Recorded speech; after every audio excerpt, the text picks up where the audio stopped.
जब हम जिम्मेदारी से कोई कार्य करना आरंभ करते हैं तो इसके साथ हमें कार्य का बोझ लगता है।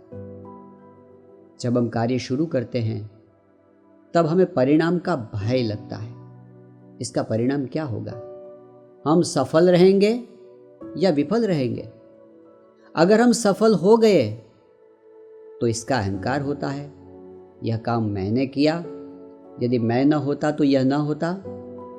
यदि कार्य असफल रहा तो हम हताशा की गर्ता में डूब जाते हैं। ऐसे कई सारे दोष क्रिया के साथ आ जाते हैं। इन सारे दोषों से निपटने के लिए एक अद्भुत सीख हमें प्रमुख स्वामी महाराज के जीवन से मिलती है।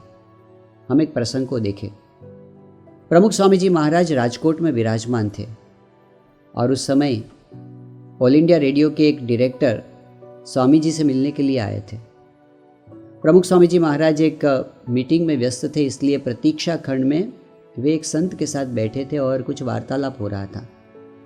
बातचीत के दौरान उन्होंने कहा कि मेरी समझ में एक बात नहीं आ रही है कि प्रमुख स्वामी जी महाराज बहुत कुछ पढ़े नहीं हैं, उनका एजुकेशन 6ठी कक्षा तक का ही है, फिर भी विश्व के अनेक क्षेत्रों के महानुभाव उनके पास मार्गदर्शन प्राप्त करने के लिए आते हैं और प्रमुख स्वामी जी महाराज यथार्थ मार्गदर्शन उनको दे सकते हैं।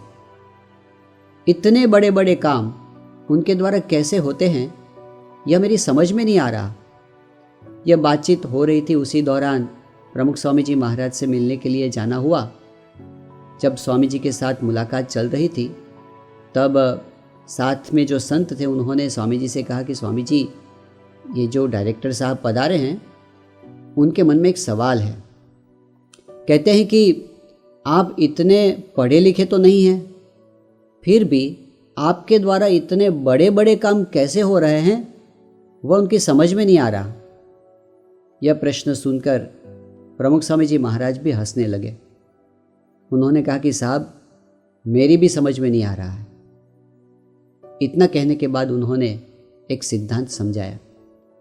उन्होंने कहा कि देखिए साहब, संगीत में जब आप कोई इंस्ट्रूमेंट बजाते हैं, तबला बजाते हैं, हारमोनियम बजाते हैं, तो वह इंस्ट्रूमेंट खुद नहीं बजता, उसको कोई और बजाता है। उसी तरह हम तो केवल इंस्ट्रूमेंट हैं और बजाने वाला कोई और है।